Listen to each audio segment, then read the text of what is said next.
إن الحمد لله نحمده ونستعينه ونستغفره ونستهديه ونعوذ بالله من شرور أنفسنا ومن سيئات أعمالنا. من يهده الله فلا مضل له ومن يضلل فلا هادي له، وأشهد أن لا إله إلا الله وحده لا شريك له، وأشهد أن محمدا عبده ورسوله. يا أيها الذين آمنوا اتقوا الله حق تقاته ولا تموتن إلا وأنتم مسلمون. أما بعد، باشترين كلامي خواهي پروردگارك لقرآن پیروزائی فرمیو، باشترين رێبازی محمد مختار صلى الله عليه وسلم، وخرابترين ڕێگا و ڕێچکان ئەو ڕێگا و ڕێچکانانەیە کە پێچەوانەی ڕێبازەکەی پێغەمبەری خوایە صلى الله عليه وسلم، و هەر لادانێک لەو ڕێبازە مبارەکە و هەر پێچەوانە بوونێک بۆ ئەو ڕێبازە بەڕاستی ئەبێتە مای قوربەسەری و بەدبەختی بۆ خاوەنەکانیان لە دنیا و لە ڕۆژی قیامەتیشا بەڕاستی سەرشۆڕی بەردیوانی خوای پەروەردگارە بن و سەرنجامەکەشیان ئاگری جەهەنەمە، خوا پەنامان بدە. برایانی ئیماندار، ئەمڕۆ باسی ڕەوشتێکی ترەکەین لەو ڕەوشتانەی کە پێویستە بە جوانی لە ناوانی خەڵکیا جێبەجێ بکرێت و زیادەڕەوی و شلڕەوی تیا نەکرێت. ئەویش ڕەوشتی گاڵتەکردنە. گاڵتەکردن و قسەی سوحبەت خۆشەویستەکانم پێویستیەکی سروشتی و مرۆییە کە ئەبێتە هۆی ئاسوودەکردنی دڵ و دەروون و بەهۆی شێوە خۆشەویستی و نزیکبوونەوە لە نێوانی خەڵکیا زیادەکە. هەستی دووری و ساردی لە نێوانی مرۆڤەکانە لابە، بەڵام دیارە ئاینی ئیسلام گاڵتەکردنی بەبێ یاسا و ڕێسا بەجێ نەیەڵاوە، بەڵکو سنوور و ئادابی داناوە تاوەکو کەرامەتی مرۆڤەکان پارێزراو بن و ڕێگەیش بگرێت لە کەوتنە ناو گوناح و تاوانکردن و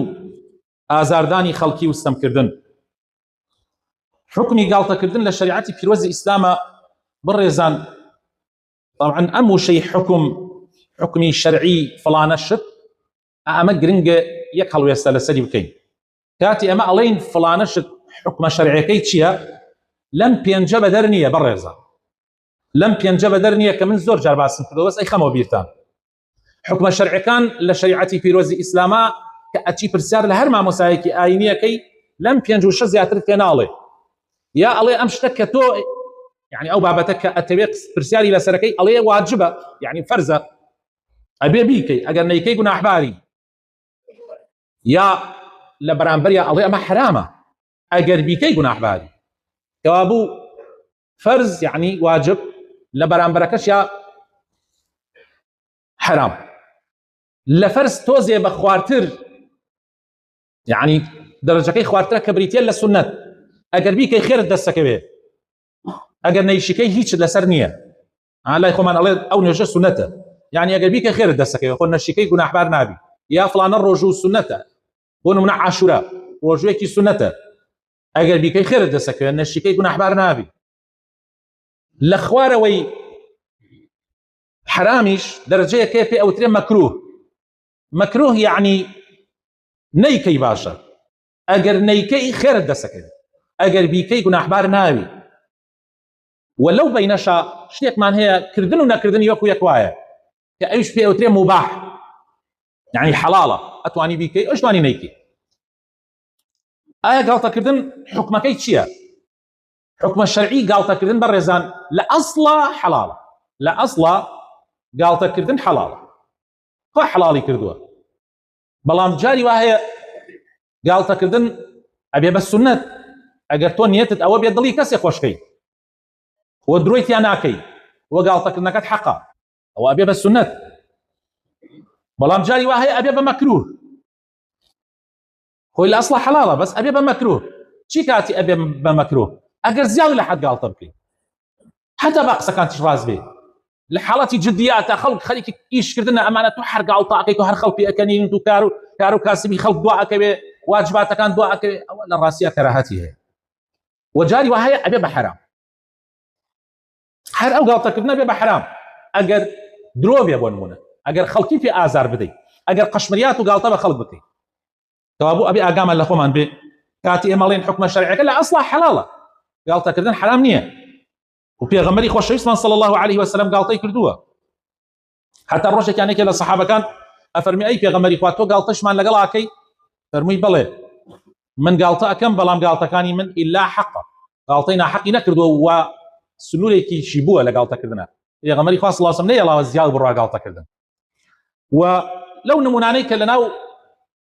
ئەهلی سیرەیە باوە ئەڵێ ڕۆژێکیان کابرایەک لە سەفەرێکە وتی ئەی پێغەمبەری خوا بەخوا من ناتوانم ڕێ بکەم شتێکم بۆ بێنە سواری ببم یعنی داوام بکە باش شتێک بێنن سواری ببم پێغەمبەری خوا صلی الله عليه وسلم فەرمووی دەی بەچکە حوشترێکی بۆ بێنن ئەویست سوحبەتی لەگەڵا بکە ئەیش وتی ئەی پێغەمبەری خوا بەچکە حوشترەکەی من يعني من بەچکە حوشتر چی لەگەڵا بکەم پێغەمبەری خوا صلی الله عليه وسلم فەرمووی ئەیدا هەرچی حوشترێک شێر بەچکەی حوشترە کاکە بۆ خۆشی وام يعني جاری وا هەیە ئەمە سوحبەتێکە ئەوێ و جەوەکە بگۆڕی یا کابرایە کاتە لای پێغەمبەری خۆشەویست صلی الله عليه وسلم فەرمووی ئەی پێغەمبەری خوا ئافرەتێک پیرێژنێک وتی ئەی پێغەمبەری خوا دوعام بۆ بکە کە خوا بخاتە بەهەشت پێغەمبەری خوا صلی الله عليه وسلم فەرمووی دادەگیان پیرێژن ناچێتە بەهەشت يعني پێغەمبەر ئافرەتەکە دەستی کرد بە گریان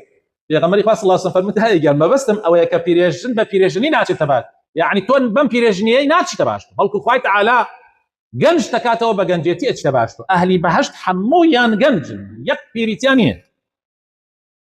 یەک پیریتیان نییە تەماشای ئەم گاڵتەکردنە بکە ئەلەیرە پێغەمبەری خوا صلی الله عليه وسلم شتێکی جوانیش ڕوون ئەکاتەوە لە شریعەتی ئیسلامە کە ئەویش لە بەهەشتا پیرێتی نییە بەڵام بە شێوەیەکی سوعبەت ئەیڵێ و سەحابەش ئیتر لە بیریان ناچێ و ئەو پیرێژنیش قەت لە بیری ناچێ و مسلمانانیش قەت لە بیریان ناچێ ئەوە گرنگە بەڕێزان ئەبێ ئاگامان لە خۆمان بێ ئیسەوتمان گاڵتەکردن ڕێگە پێدراوە وەکو لایەنی شەرعی بەس ئەبێ ئاگامان لێ بێ کە لە شریعەتی ئیسلامە سنوور و یاسای هەیە سنوور یاساکانیش بریتین لەمانەی خوارەوە یەکەم ئەو گاڵتەکردنە ئەبێ ڕاست بێ دوور بێ لە درۆ پێغەمبەری خوا صلی الله عليه وسلم فەرمێ وەیل بۆ ئەو کەسەی کە قسە ئەکا و درۆی تیاکە لەبەرەوەی خەڵک پێ بکەنێ ئەوە قوربەسەری بۆ ئەو کەسە دووهەم قەشمەری و گاڵتەکردنی تیانە بێ بەرامبەر بە هیچ کەسی چونکە قەشمەری و گاڵتەکردن و پێکەنین بەکاری خەڵکی لە ڕاستیە زۆر قەدەغەی لێکراوە خوای تەعالا لە قورئانی پیرۆزە لە سورەتی الحجرات ئەفەرمێ یا ئەیها الذین آمنوا لا يسخر قوم من قوم وهروها دوای ئەوەش ئەفەرمێ ولا نساء من نساء ئەفەرمێ هیچ کەسێک گاڵتە بە هیچ کەسێک نەکا هیچ کەسێک قەشمەری بە هیچ کەسێک نەکا بە تایبەت ژنەکان بە تایبەت لەناو ژنا باوە ئاسەی کراسەکەی چۆنە ئاسەی نازانم چییە ئاسەی کورتە باڵایە ئاسەی بۆیە خوا فەرمێ وە ژنیش گاڵتە بە ژن نەکە ئاگاتان لێبێ گاڵتەکردن لە شریعەتی ئیسلامە بە کەسێ و هەیبەت شکاندنی و سوکردنی لە نێوانی خەڵکیا و شکاندنەوەی ئەمە لە شریعەتی ئیسلامە قەدەغەی لێکراوە حتى ڕۆژێکیان پێغەمبەری خوا صلی الله عليه وسلم وتاری بە مسلمانەدا باسی ئەوەی کرد باسی تڕی کردتر یعنی یەکێک بای لێ بێتەوە دەنگی لێ بێتەوە حتى باس ئەوەشی کرد پێغەمبەری خوا صلی الله عليه وسلم فەرمووی ئەوە چییە خەڵکانێک بە شتێ پێ ئەکەنن کە خۆشیان ئەیکەن کام لە ئێوە هەیە ئەوە نەکا کام لە ئێوە هەیە بای لێ نەبێتەوە ئیتر بۆچی کەسێک لە حاڵەتێکە بەعەمدی نەبووە بایەکی لێ هاتوۆتەوە پێی پێەکەنن بە سووک تەماشایەکەن ئەی خۆشتان ئەو شتاکەن بۆیە يعني زۆر گرنگە ئێمە ئاگامان لە خۆمان بێت لە شریعەتی ئیسلامە بەجال ئەوە نەدراوە گاڵتە بە کەس بکەیت هەروەها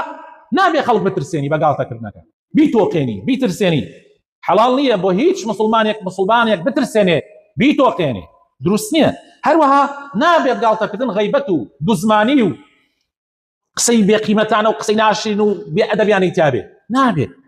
بە هیچ شێوەیەک مەجالی ئەوەی تیانە تۆ گاڵتە بە خەڵک بکەیت وڵات چییە غەیبەت باسی کەسێ بکەیت و بۆی خەڵک پێ بکەنێت شتیوان نابێت هیچ شێوەیە و نابێتی زیاد لە حەد بێ گاڵتەکردن سنووری هەیە بۆیە پێشینان لیانەوە گێڕاوەتەوە کە فەرموویانە من كثر ضحكه قلت هيبته فەرموویانە هەر کەسێ زۆر پێ بکەنێ بەڕاستی هەیبەتی کەمە بێتەوە دیتانە خەڵکانێکە پیانەوتێ وەڵڵاهی زۆر سوحبەت چییە کەوترا زۆر سوحبەت چییە یعنی هەیبەتی شکا لە نێوان خەڵکە زۆر سوحبەت چییە هەزەلیە بەخوا پیاوێکی هەزەلیە یعنی چی یعنی سمعت یعنی هەیبەتی نەماوە بە کوردیەکەی بۆیە گاڵتەکردن سنووری ئەبێ هەبێت نابێتین بێ و لە کاتی جددیاتیشان نەبێت جاری وایە تۆ بابەتێکی زۆر جددیات باسەکەی یا لەناو ئیشێکایە واجباتێکە کەسێک گاڵتە دەسەکە بە قەشمەریات و گاڵتەکردن ئەوە خراپ ئەوە بەڕاستی حەق و مافی خەڵکی ئەفەوتێ کابوو گاڵتەکردنی چاک ئەبێ خۆشی و دڵشادکردن بخاتە ناو دڵەکانەوە، پەیوەندیە کۆمەڵایەتەکان بەهێز بکە، یعنی ئەمە چاکە، ببێتە مای لابردنی دووری و ساردی لە نێوانی خەڵکەوە. جا دوو کەس قسەیان لەگەڵ یەکانیە بە سوحبەت و بەگاڵتە ئاشتیان نەکەیتەوە. نوێکردنەوەی چالاکی و هێزی دەرونی ئەدا بە ئینسان، یعنی جارە خەڵکانێکمان دوون لە ئیشکردن درەوەکەن، جاران خەڵک درەویان نەکرد، سوحبەتێکە کرێ گاڵتەیەکە کرێ گورج و گۆڵیەکە کرێتە هینەکەوە، یعنی چاکە قەینا ئەو لەو حاڵەتانە، بەڵام زیاد لە حەد نەبێ و بڵاوکردنەوەی ڕۆحی خۆشەویستی و هاوڕێتی لە نێوانی خەڵکە. بەڵام گاڵتەی خراپ سبحان الله بێتە مای دروستکردنی دوژمنایەتی و ڕقوتینە، بریندارکردنی هەست و سۆزی خەڵکی تر، بە سوک تەماشاکردنی خەڵکانێک یان درۆ ئەکرێ یان غەیبەت ئەکرێ خوا پەناماندا، لە دەستدانی شکۆ و وقاری کابرای گاڵتە چی و کەوتنە ناو گوناح و زوڵم جاروا هەیە. خوا پەنامان بدە. داواکارم لەخوای پەروەردگار بە خاتر ناوجوانەکانی خۆی ڕەحمان پێ بکە، هیدایەتمان بدە، دامەزراومان بکە لەسەر دیندارێتی، ئەخلاق و ڕەوشمان وا پێ بکە، نە زیادە ڕەوی نە شل ڕەوی، بەڵکو ئەو وەسەتە بێ کە خوا و پێغەمبەرەکەی ئەیانەوێ. یا ڕەبی خوای ئیسلاحی حاڵمان بکەی، یا ڕەبی ڕەحم بە مردوەکانمان بکەی، شیفای نەخۆشەکانمان بدەی، یا ڕەبی خوایە بۆ خاتر ناوجوانەکانی خۆت هیدایەتی گەنجەکانمان بدەی، ماڵ و مناڵمان ساڵح بکەی، یا ڕەبی خوایە ئەوەی قەرزارە قەرزارەکەی لەسەر ئاسان بکەی، یا ڕەبی خوایە ئەوەی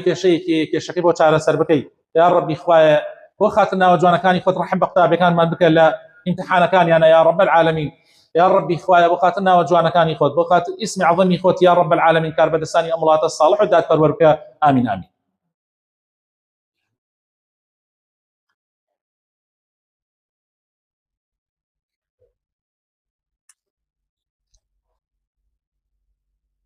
آمين آمين. الحمد لله رب العالمين، والصلاة والسلام على رسول الله الأمين وعلى آله وصحابته أجمعين. يا أيها الذين آمنوا اتقوا الله ولتنظر نفس ما قدمت لغد واتقوا الله إن الله خبير بما تعملون. برایانی عزیز و خۆشەویست، ئێمە ئێستا لە مانگی محەڕەمین و سەرەتای مانگی محەڕەم خۆشەویستەکانم سەرەتای ساڵی کۆچیشە. ساڵی کۆچی ئەو ساڵە دینی ئیسلامیەیە کە ئیمامی عومەر مێژۆکەی دانا تاوەکو مسلمانان خاوەنی خۆیان بن، ساڵ و مێژووی تایبەتی خۆیانیان هەبێ و مانگی محەڕەمیش کرا بە سەرەتای ئەو ساڵە. ئێستا ئێمە لە ساڵی 1448 تاین، يعني پێشی 1448 ساڵ پێغەمبەری خوا صلی الله عليه وسلم کۆچی کرد لە مەککەوە بۆ مەدینە و لە دەعوەوە بۆ دەوڵەت، يعني لە بانگەوازەوە بۆ دروستکردنی دەوڵەت و هەیبەتی ئیسلام. خۆشەویستەکانم لە مانگی محەڕەمە بەتایبەتی لە دەی محەڕەمە ڕۆژێکی زۆر مبارەک هەیە کە پێغەمبەری خۆشەویستمان صلی الله عليه وسلم کاتێک چووە مەدینە بینی خەڵکی جوولەکەکانی مەدینە ڕۆژوو ئەگرن، فەرمووی ئەمە ڕۆژووی چی ئەوانەی گرن؟ فەرمووی ئەمە ئەو ڕۆژەیە کە خوای پەروەردگار موسای سەرخست بەسەر فیرعەونە. پێغەمبەر موسا سەرکەوت بەسەر گەورەترین ستەمکاری زمانی خۆیە، بۆیە ئێمە شکرانەی خوای پەروەردگارەکەن ئەم ڕۆژە ڕۆژووی تیاگرین. پێغەمبەری خوا صلی الله عليه وسلم فەرمووی ئێمە ئەحەقتر و شایەنترین بە موسا لە ئێوە، بۆیە ئەمری کرد بەر لە ئەوەی ڕەمەزان فەرز بێ ئەمری کرد ڕۆژووی عاشورا بگیرێ، فەرزیش بوو بگیرێ. دوای ئەوە خوای تەعالی ڕەمەزانی فەرز کرد، ڕۆژووی عاشورا بوو بە سنەت بۆ مسلمانان، هەر وەک سنەتێک مایەوە. پێغەمبەری خۆشەویستمان صلی الله عليه وسلم لە حەدیثە فەرمێ ئەحتەسیب على الله أن يكفر السنة التي قبله. داواکارم لای خوای پەروەردگار کە ببێتە مای کەفارەتی ساڵێکی پێشووی، يعني صالح گوناحی پێشوو، گوناحی کەبائیر نا طبعا صغائر، يعني ڕۆژوگرتنی ڕۆژی عەرەفات ڕۆژی عاشورا ئەبێتە مای کەفارەتی گوناحی ساڵێکی پێشوو، گوناحی کەبائیر نا خۆشەویستەکانم، گوناحی صغائر وەکو بەیان کراوە لە شوێنی خۆیان. گوناحی کەبائیر تۆبەی گەورەی ئەوێ و ئەگەر حەقی خەڵکیش بێ ئەبێ بیدەیتەوە. ئەگینا کەفارەتی نییە کابرا دزیەکە قۆڵی خەڵکە بڕێ مافی خەڵک پێشێل ئەکا وەڵا ڕا ڕۆژی عەرەفات ئەگرم یان ڕۆژی عاشورا ئەگرم ترس ئەبێتە کەفارەتی ساڵێکی پێشوو. شتیوان نییە و ئەوە با ئەو خەیاڵە لە مێشمان نەمێنێت، بەڵکو تو ئەبێ حەق و مافی خەڵکی جێبەجێ بکەیت و تۆبەیەکی ڕاستەقینە بکەیت. جا ڕۆژی عاشورا ئەکەوێتە ڕۆژی پێنجشەمە کە تێ، ئەم پێنجشەمەی کە دێ ڕۆژی عاشورایە و ئەو ڕۆژە مبارەکەیە. سەحابەکانی پێغەمبەری خوا صلی الله عليه وسلم تیان ئەی پێغەمبەری خوا جوولەکەش ئەو ڕۆژە بە ڕۆژوو ئەبێ، ئەی ئێمە مەگەر ئەمرمان پێ نەکراوە مخالفەی ئەوان بکەین. پێغەمبەری خوا صلی الله عليه وسلم فەرمووی ئەگەر بمێنمە ساڵێکی داهات و ساڵێکی تر ئەوە ڕۆژێکی پێشەوە ئەگرین، یعنی تاسوعاش ئەگرین، کەوا بوو بۆ سنەت بۆ مسلمانان کەوا ئەگەر بتوانن و توانایان هەبێ ڕۆژی نۆیەمیش بگرن و ڕۆژی دەیەم بۆ ئەوەی مخالفەی ئەوان بێت. یعنی ئەگەر کەسێ بۆی کرا ڕۆژی چوارشەمەش بگرێت لەگەڵ پێنجشەمەیە ئەوە تر تەواو مەزبوط سنەتەکەی جێبەجێ کردووە. خۆ ئەگەر ڕۆژی چوارشەمەش نەگری هەر بەتەنیا ڕۆژی پێنجشەمەش بگری زانایان فەرمویانە دروستە و ئینشاء الله ئەگەر بەنیەتێکی پاک و لەبەر خاتری خوای پەروەردگار بگری ئەبێتە مایەی کەفارەتی گوناحی ساڵێکی پێشوو. خوای تەعالی ڕۆژی چوارشەمە و پێنجشەمەش بکاتە نسیبمان وەلا گوناحەکانمان خۆش ببێ.